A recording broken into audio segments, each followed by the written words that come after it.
Hello everyone, I am Smriti Sinha here and welcome back to our channel Science Zone. Today you follow, tomorrow we lead. And if you are new to this channel, please hit the subscribe button given below. और यदि आपने हमारे पहले के कोई भी videos miss किए हैं तो ऊपर दिए आई बटन पे क्लिक करके आप हमारे पहले वाले वीडियोस देख सकते हो। और हमारे साथ टेलीग्राम ग्रुप पे जुड़ने के लिए आप नीचे जो है डिस्क्रिप्शन में एक लिंक है उस पर क्लिक करके हमारे साथ टेलीग्राम ग्रुप पे भी जुड़ सकते हो, जहां आपको लेटेस्ट वीडियो के नोटिफिकेशन, नोट्स और टेस्ट सीरीज के लिए क्वेश्चन पेपर्स मिल जाएंगे। और आज जो टॉपिक हम पढ़ेंगे वो है origin and evolution of life. ये टॉपिक नंबर 5 है from Maharashtra state board syllabus standard 12th biology से। इस टॉपिक में हमें ये सारे सब पॉइंट्स कवर करने हैं, जिनमें से अधिकतर सब पॉइंट्स हम ऑलरेडी कवर कर चुके हैं। यदि आपने कोई भी पार्ट मिस किया है इस चैप्टर से तो आप जो है ऊपर दिए आई बटन पे क्लिक करके वो पहले वाले वीडियोस देख सकते हो। और आज जो हम पढ़ेंगे इस वीडियो में वो टॉपिक है evidences of organic evolution and specification. तो ये दो सब टॉपिक्स आज हम इस वीडियो में कवर करेंगे, ठीक है। तो ये दो सब टॉपिक है। तो एविडेंसेस ऑफ ऑर्गेनिक इवोल्यूशन हमने पिछले वीडियो में ही शुरू किया है, ठीक है। और हमने इसमें जो ये एविडेंसेस है ऑर्गेनिक इवोल्यूशन का, उसमें हमने ये वाले पॉइंट्स कवर किए हैं, ठीक है, दैट इज पैलेंथोलॉजी। आज हमें देखना है comparative anatomy, embryology and molecular biology. तो ये जो 3 पॉइंट्स हैं वो हम कवर करेंगे और देखेंगे कि जैसे पैथोलॉजी मतलब फॉसिल्स का स्टडी हमें हेल्प कर रहा था एविडेंस कलेक्ट करने के लिए कि यस हमारे कॉमन एंसेस्टर थे और हम उनमें से ही डेवलप हुए हैं, वैसे ही एनाटॉमी, एम्ब्रियोलॉजी और मॉलिक्यूलर बायोलॉजी भी हमें एविडेंस कलेक्ट करने में हेल्प करेगा कि हम प्रूव कर सके कि हमारा एक ही कॉमन एंसेस्टर था और जिससे हम धीरे धीरे इवॉल्व हुए हैं। तो चलिए आज के फर्स्ट टॉपिक से शुरू करते हैं, दैट इज मॉर्फोलॉजी। तो मॉर्फोलॉजी क्या है? तो मॉर्फोलॉजी एक्चुअली स्टडी है एक्सटर्नल स्ट्रक्चर का, ठीक है, और एनाटॉमी स्टडी है इंटरनल स्ट्रक्चर का।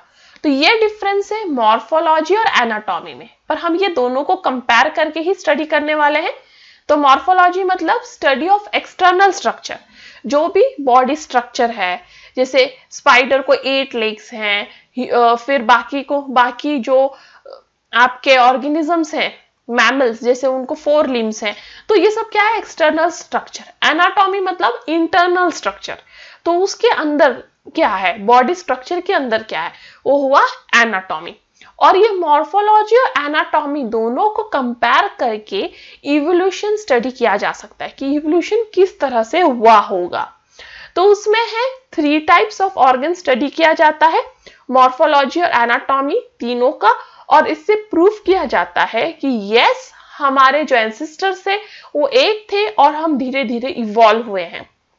तो पहला है होमोलोगस ऑर्गन्स, दूसरा है एनालॉगस ऑर्गन, तीसरा है वेस्टिजियल ऑर्गन्स।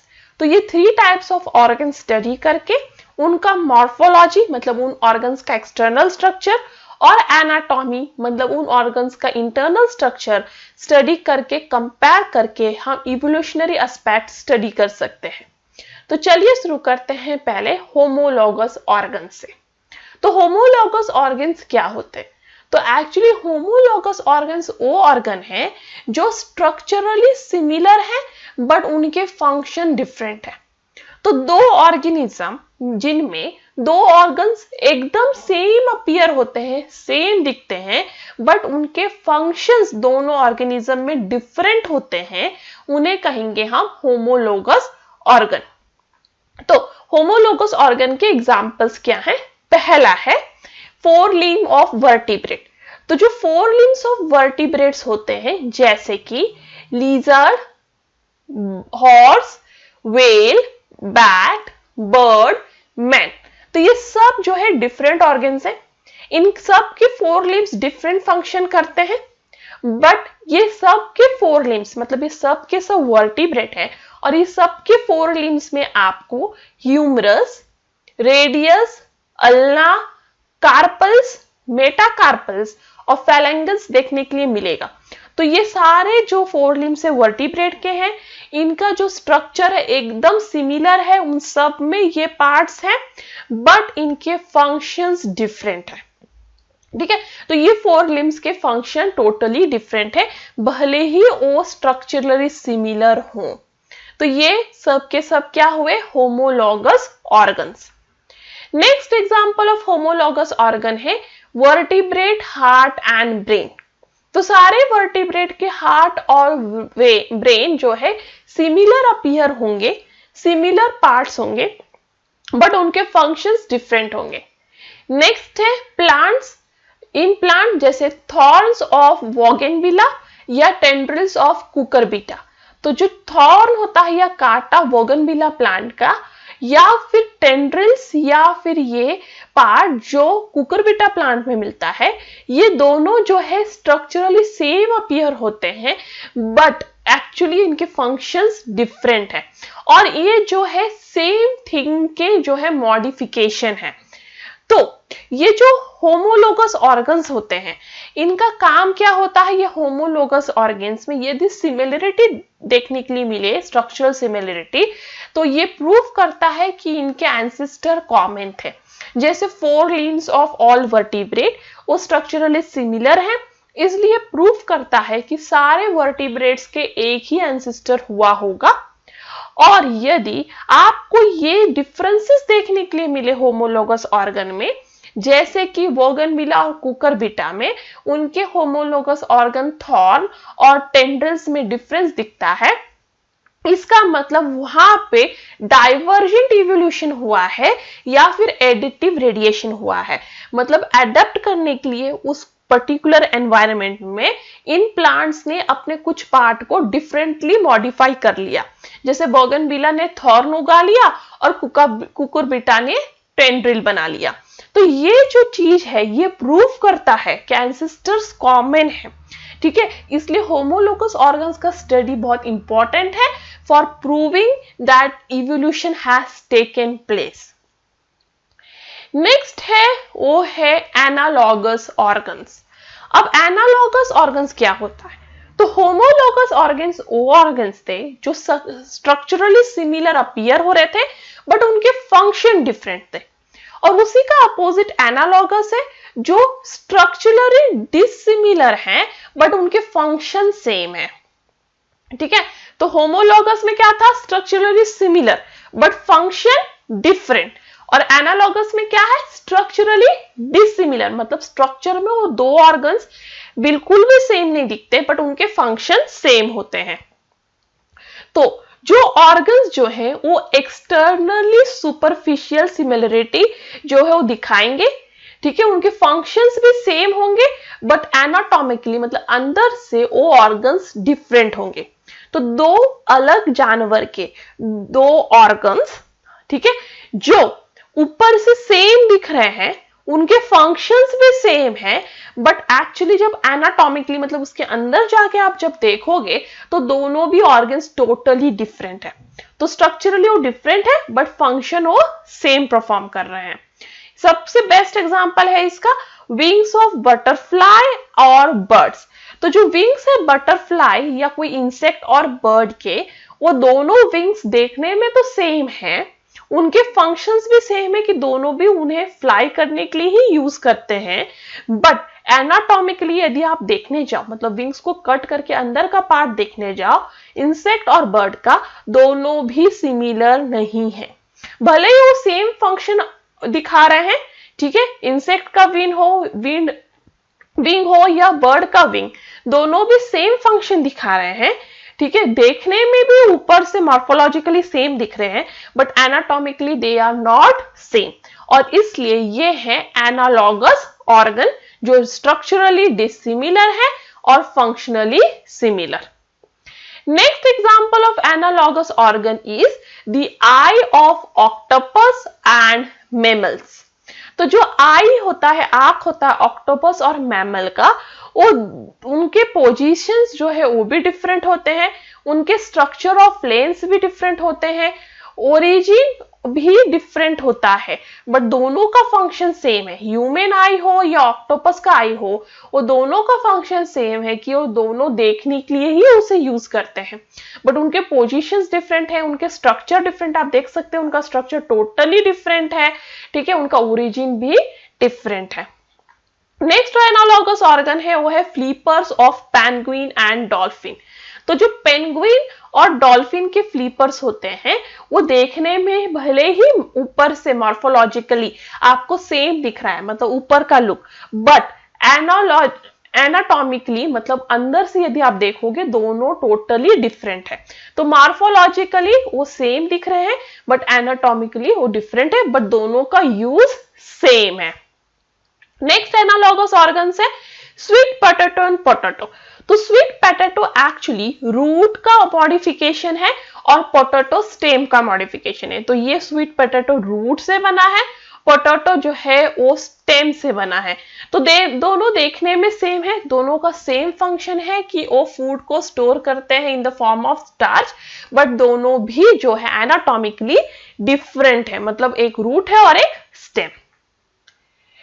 नेक्स्ट है कि एनालॉगस ऑर्गन्स जो हैं वो कन्वर्जेंट इवोल्यूशन की तरफ इशारा करते हैं। इसका मतलब डिफरेंट ऑर्गेनिजम्स जो सेम स्ट्रक्चर ऊपर से दिखा रहे हैं, जिनका स्ट्रक्चरल सिमिलरिटी सेम है क्योंकि उनके हैबिटेट सेम है या फंक्शन सेम है। जैसे कि बर्ड का विंग और इंसेक्ट का विंग, वो दोनों विंग जो है वो सुपरफिशियली मतलब ऊपर से देखो तो एक जैसे दिखेंगे, उनके फंक्शन भी सेम है, उड़ने के लिए ही यूज होते हैं, बट वो एनाटॉमिकली डिफरेंट है और उनमें जो है डिफरेंस ऑफ इवोल्यूशन है, मतलब वो दो अलग अलग चीजों से इवॉल्व हुए हैं। जो ये ऑर्गन्स हैं एंड जो ये एनालॉगस ऑर्गन्स होते हैं वो हमें हेल्प नहीं करते हैं कॉमन एंसेस्टर फाइंड आउट करने के लिए, क्योंकि इनमें कुछ भी कॉमन नहीं है एक्सेप्ट फॉर फंक्शन। ठीक है, तो एनालॉगस ऑर्गन्स का एक्चुअली कोई ज्यादा इंपॉर्टेंट रोल नहीं है इवोल्यूशन में एज होमोलॉगस ऑर्गन्स, क्योंकि होमोलॉगस ऑर्गन्स के एनाटॉमिकल स्ट्रक्चर इतने सेम होते हैं कि हम प्रूव कर सकते हैं कि वो कॉमन एंसेस्टर से आए हैं और इसलिए इवोल्यूशन हुआ है। बट एनालॉगस ऑर्गन्स में हम ऐसा नहीं कर सकते, क्योंकि सिर्फ फंक्शन सेम होने से हम ये नहीं प्रूव कर सकते कि वो एक ही एंसेस्टर से डेवलप हुए हैं, क्योंकि उनके अंदर का structure that is anatomy totally different होता है। नेक्स्ट है वेस्टिजियल ऑर्गन। वेस्टिजियल ऑर्गन मतलब क्या? तो वेस्टिजियल ऑर्गन वो ऑर्गन्स हैं जो ठीक से डेवलप नहीं होते हैं या फिर डेवलप थे कभी बट अब कोई फंक्शन के नहीं रह गए हैं, या फिर वैसे ऑर्गन्स जो एक्चुअली खत्म हो चुके हैं, मतलब डिजेनरेट हो चुके हैं। तो किसी जमाने में वो फंक्शनल थे बट अब उनकी कोई जरूरत नहीं रही, इसलिए वो जो है डिजेनरेट हो गए और वो एंसेस्टर या पुराने जो हमारे बाप दादा थे उनमें वो ऑर्गन्स डेवलप थे और फंक्शनल थे। तो वेस्टिजियल ऑर्गन्स आप एक तरह से बोल सकते हो वेस्ट ऑर्गन ही है जो ठीक से डेवलप नहीं है, जिनका कोई अब फंक्शन नहीं रह गया बॉडी में, या फिर पहले तो फंक्शन था बट अब उसकी जरूरत नहीं रह गई क्योंकि धीरे धीरे इवोल्यूशन हुआ, एडेप्टेशंस हुए और उसके हिसाब से उस ऑर्गन की अब कोई जरूरत नहीं रह गई, बट बॉडी में कहीं वो वेस्ट की तरह है, तो इसलिए वेस्टिजियल ऑर्गन। अब वेस्टिजियल ऑर्गन जो है उनकी कोई जरूरत नहीं है अब उस ऑर्गेनिज्म में, बट हाँ ये वेस्टिजियल ऑर्गन हमें हेल्प करता है कनेक्ट करने के लिए हमारा रिलेशनशिप उन ऑर्गेनिज्म से जिनमें आज भी ये डेवलप्ड है और फंक्शनल है। ठीक है, तो सपोज आज एक कोई स्पीशीज में एक वेस्टिजियल ऑर्गन है, ठीक है, जो अब कोई फंक्शन का नहीं है, नॉट वेल डेवलप्ड है, पर दूसरा स्पीशीज है जिसमें वो ऑर्गन वेल डेवलप्ड है और आज भी काम का है। तो ये स्पीशीज में और इस स्पीशीज में कोई तो रिलेशन है, ठीक है, क्योंकि वही सेम ऑर्गन इसमें भी देखने मिल रहा है, भले ही आज वेस्ट है क्योंकि इवोल्यूशन हो चुका है, बट पहले तो वो एक्टिव था, मतलब ये दोनों स्पीशीज कहीं ना कहीं एक दूसरे से कनेक्टेड है। तो वेस्टिजियल ऑर्गन्स का एग्जाम्पल ह्यूमंस में देखें तो इस तरह से है। तो तो ये पहला वेस्टिजियल ऑर्गन है जो है नेटिटेटिंग मेम्ब्रेन्स। तो आई के पास जो ये मेम्ब्रेन आप देखोगे जो एक्चुअली ना पलक झपकाने और उठाने के लिए ज्यादातर काम आता है, वो अब ज्यादा कोई यूज का नहीं है, ठीक है। नेक्स्ट है presence of wisdom tooth, that is third molar. तो जो ये विजडम टूथ प्रेजेंट होता है ह्यूमंस में, अब वो कोई ज्यादा काम का नहीं है, बट वो ऑर्गन है, ठीक है। तो ये वेस्टिजियल ऑर्गन में ही काउंट होगा। नेक्स्ट है कोकाइस, दैट इज टेल बोन। तो जो ये टेल बोन है पहले जो ह्यूमन में, और सैक्रम, टेल बोन और सैक्रम। तो सैक्रम जो रीढ़ की हड्डी है ना, तो रीढ़ की हड्डी में जो सबसे लास्ट वाला हड्डी होता है, रीढ़ मतलब वर्टिब्रेट का पीछे का स्पाइनल कॉर्ड, करेक्ट। तो स्पाइनल कॉर्ड में बहुत सारी हड्डियां होती, जो उसमें सबसे लास्ट वाला है उसे हम बोलते हैं टेल बोन या कोकाइस। अब इसका काम क्या था कि पहले जब ह्यूमंस जो है वो 4 पैरों पे चलते थे तब उनके पास टेल था। अब वो टेल की जरूरत नहीं पड़ी, धीरे धीरे ह्यूमंस इरेक्ट होने लगे और वो टेल धीरे धीरे धीरे धीरे छोटा हो गया। एक समय आया जब वो डिसअपियर हो गया। तो वो अब प्रेजेंट है अभी भी ह्यूमन में एज कोकाई, that is fuse tail vertebrate. तो ये इसका प्रेजेंस ये प्रूव करता है कि ह्यूमंस में भी कभी टेल था, फिर ऑब्वियसली वो कभी ना कभी मंकीज या वैसे जानवर से डेवलप हुए होंगे। नेक्स्ट है the presence of vermiform appendix. तो अपेंडिक्स जो ह्यूमंस में होता है वो ऑब्वियसली वेस्टिजियल ऑर्गन है। ये ऑर्गन एक्चुअली हर्बीवोरस एनिमल्स में जो है वो एक्टिव होता है, क्योंकि ये अपेंडिक्स उन्हें हेल्प करता है डाइजेस्ट करने के लिए सेल्यूलोज। आज यदि ह्यूमन जाके कोई पेड़ का पत्ता ऐसे ही जाके चबा जाए और फिर सोचे कि वो डाइजेस्ट कर लेंगे, तो इट इज नॉट पॉसिबल, क्योंकि उसमें हाई अमाउंट ऑफ सेल्यूलोज है जिसे डाइजेस्ट करना नामुमकिन है। बट एनिमल्स वो कर पाते हैं क्योंकि उनके पास अपेंडिक्स है जो ये हेल्प करता है उन्हें ये सेल्यूलोज डाइजेस्ट करने में। पर धीरे धीरे जब ह्यूमंस ने फायर फाइंड आउट किया, उन्होंने फूड कुक करके खाना शुरू किया और फिर हजारों सालों तक वो वही करते रहे, तो अपेंडिक्स की जरूरत नहीं थी। तो धीरे धीरे वो उसने अपने फंक्शन को लॉस्ट कर लिया और अब वो एक वेस्टिजियल ऑर्गन की तरह सिर्फ बॉडी में प्रेजेंट है।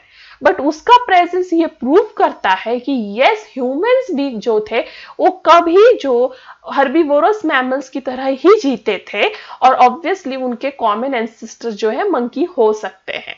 इसलिए ये वेस्टिजियल ऑर्गन्स भी हमें हेल्प करता है कनेक्ट करने के लिए इवोल्यूशन के लिंक्स। नेक्स्ट है मॉलिक्यूलर एविडेंसेस। उसमें पहला है सेल। तो जो सेल है वो हर लिविंग ऑर्गेनिज्म में मिलता है। सेल जो है वो बेसिक स्ट्रक्चरल और फंक्शनल यूनिट है हर एक लिविंग ऑर्गेनिज्म का, और ये प्रूफ करता है कि ऑब्वियसली जो है हम एक ही कॉमन एंसेस्टर से डेवलप हुए होंगे, जिसमें सेल ही जो है मेन फंक्शन कर रहा होगा। नेक्स्ट है similarity in protein and genetic material. तो हर एक लिविंग ऑर्गेनिज्म में आपको एक जैसे प्रोटीन, जेनेटिक मटेरियल मतलब डीएनए और आरएनए मिलेंगे। जो कोई भी ऑर्गेनिज्म हो देखने में सेम ना हो, बट उनमें ये प्रोटीन और जेनेटिक मटेरियल सेम फंक्शन ही कर रहे होंगे। तो हर एक लिविंग ऑर्गेनिज्म में ये प्रोटीन और जेनेटिक मटेरियल बहुत इंपॉर्टेंट है और सेम फंक्शन परफॉर्म करते हैं। तो ये भी प्रूफ करता है कि हम सबके एंसेस्टर मतलब बाप दादा जो थे वो कॉमन थे। नेक्स्ट है बेसिक मेटाबॉलिक एक्टिविटीज। तो जो बेसिक मेटाबॉलिक एक्टिविटीज है जैसे ईटिंग, डाइजेशन एंड एक्सक्रीशन, ये सारे ऑर्गेनिज्म में सेम है, और ये भी प्रूफ करता है कि ऑब्वियसली हमारे कॉमन एंसेस्टर हुए होंगे। Next ATP. एटीपी जो है वो फॉर्म ऑफ एनर्जी है जो हर एक लिविंग ऑर्गेनिज्म यूज करता है, भले वो प्लांट्स हो, माइक्रोब्स हो या फिर मैमल्स हो या वेल डेवलप्ड ह्यूमन। तो सब में ATP he form of energy है, और ये एक ही फॉर्म ऑफ एनर्जी सब लिविंग ऑर्गेनिज्म को एनर्जी दे रहा है।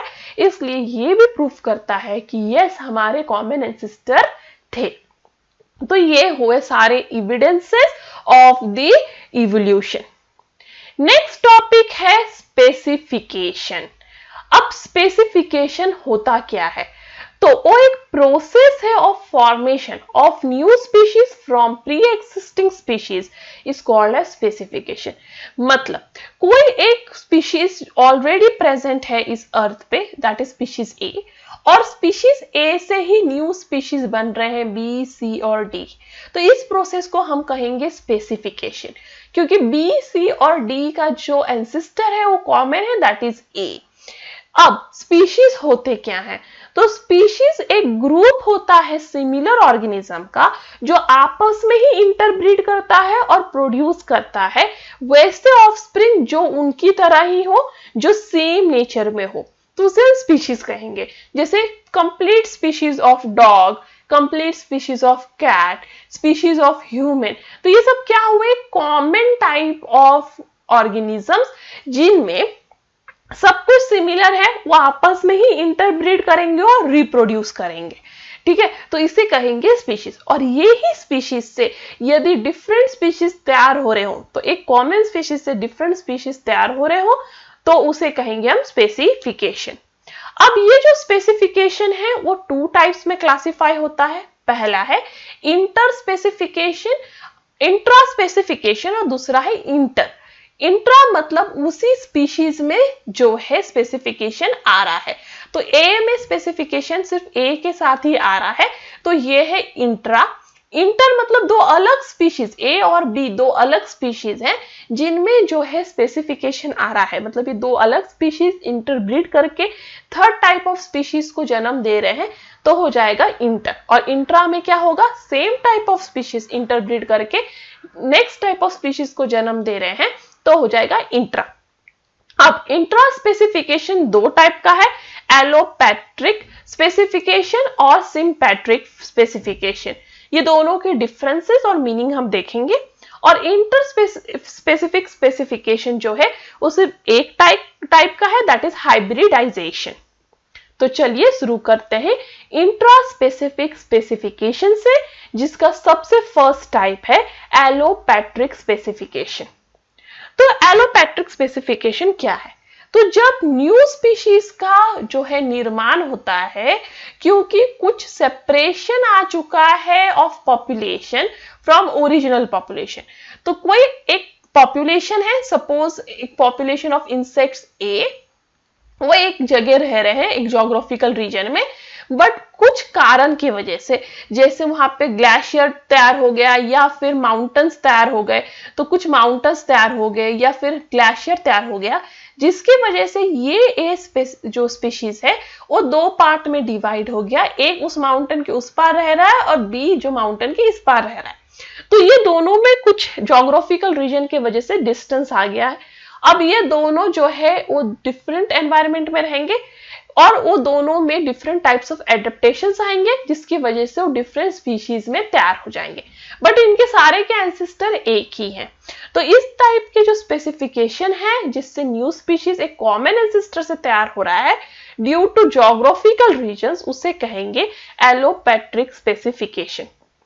जैसे कि माइग्रेशन भी एक एलोपैट्रिक स्पेसिफिकेशन का रीजन है, क्योंकि माइग्रेशन जब होता है तो एक पार्ट ऑफ पॉपुलेशन दूसरे पार्ट से टोटली मतलब वो डिफरेंट रीजन में जाके रहने लगता है और वहां पे वो डिफरेंट एनवायरनमेंट को फेस करता है, जिसकी वजह से उसमें डिफरेंट इवोल्यूशन आने लगते हैं, डिफरेंट वेरिएशंस आने लगते हैं और एलोट्रॉपिक स्पेसिफिकेशन दिखने लगता है।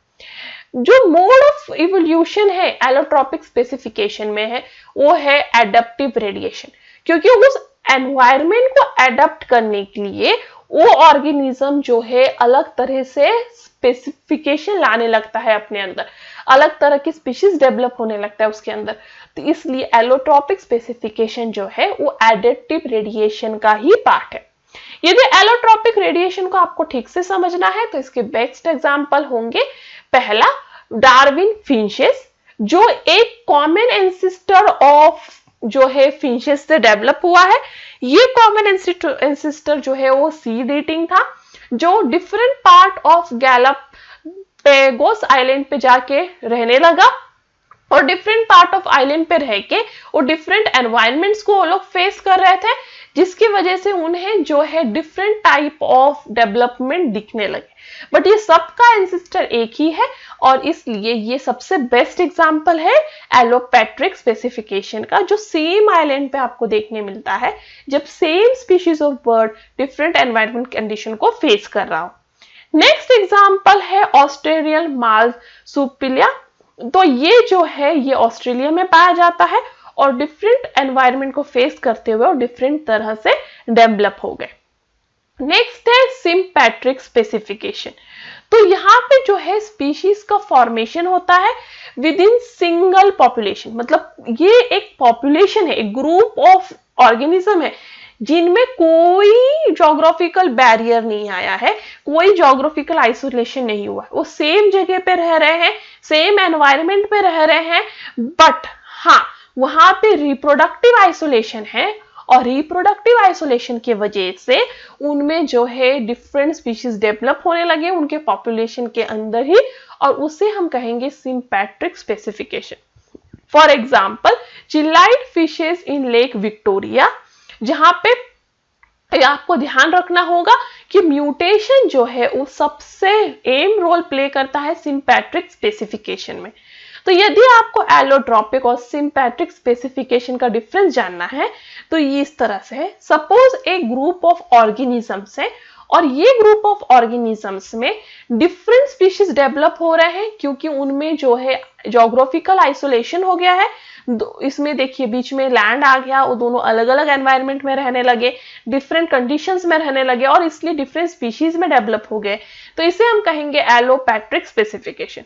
बट वो स्पेसिफिकेशन जो इस ग्रुप ऑफ ऑर्गेनिज्म में आया बिना अलग हुए, तो यहाँ पे कोई अलग नहीं हुआ है, कोई ज्योग्राफिकल बैरियर नहीं है, अभी भी वो सेम एनवायरनमेंट में सेम कंडीशन में रह रहे हैं, बट हाँ उनमें रिप्रोडक्टिव आइसोलेशन है, मतलब कोई भी किसी के साथ भी मेट नहीं कर सकता, एक मेटिंग का वहां पे आइसोलेशन बन गया है जिसकी वजह से अंदर ही अंदर उसमें डिफरेंट स्पीशीज तैयार होने लगे और उसे हम कहेंगे सिम्पैट्रिक स्पेसिफिकेशन। नेक्स्ट है इंटर स्पेसिफिक स्पेसिफिकेशन। अब इंटर स्पेसिफिक स्पेसिफिकेशन जब होता है जब एक स्पीशीज दूसरे स्पीशीज के साथ इंटरब्रीड करने लगता है, तो इसका एग्जांपल है हाइब्रिडाइजेशन। तो जब दो डिफरेंट स्पीशीज साथ में आके क्रॉसिंग करते हैं तब वो एक न्यू स्पीशीज को जो है जन्म देते हैं और उसे हम कहते हैं इंटर स्पेसिफिक स्पेसिफिकेशन या हाइब्रिडाइजेशन। इसका बेस्ट एग्जांपल है मूल, जो एक्चुअली एक इंटरब्रीडिंग प्रोडक्ट है किसका, एक मेल डोंकी। यदि एक मेल डोंकी एक फीमेल हॉर्स के साथ जो है इंटरब्रीड करेगा तब फिर मूल तैयार होता है। तो दो डिफरेंट स्पीशीज डोंकी और हॉर्स के इंटरब्रीडिंग से मूल तैयार होता है। नेक्स्ट एग्जांपल है हीनी। हीनी में जब मेल हॉर्स फीमेल डोंकी के साथ इंटरब्रीड करे तब तैयार होता है हीनी। तो ये डिफरेंस याद रखिए, मूल कब होता है जब फीमेल हॉर्स मेल डोंकी के साथ इंटरब्रीड करता है, और हीनी क्या होता है जब मेल हॉर्स फीमेल डोंकी के साथ इंटरब्रीड करता है। तो ये हो गए सारे specification and that's all for today. Thank you. आपके पास कोई भी डाउट है, कमेंट है, सजेशन है या किसी भी तरह का आपको कोई भी आपसे मुझसे आपको कुछ बात बतानी है तो आप मुझे askyourdoubt04@gmail.com पे पूछ सकते हो, बता सकते हो या नीचे दिए कमेंट बॉक्स में। यदि आपको मेरा वीडियो अच्छा लगा हो तो इसे प्लीज लाइक कीजिए, ज्यादा से ज्यादा शेयर कीजिए और सब्सक्राइब कीजिए। और जाने से पहले think positive, be positive, and positive things will happen to you. And that's all for today. Thank you. Stay tuned.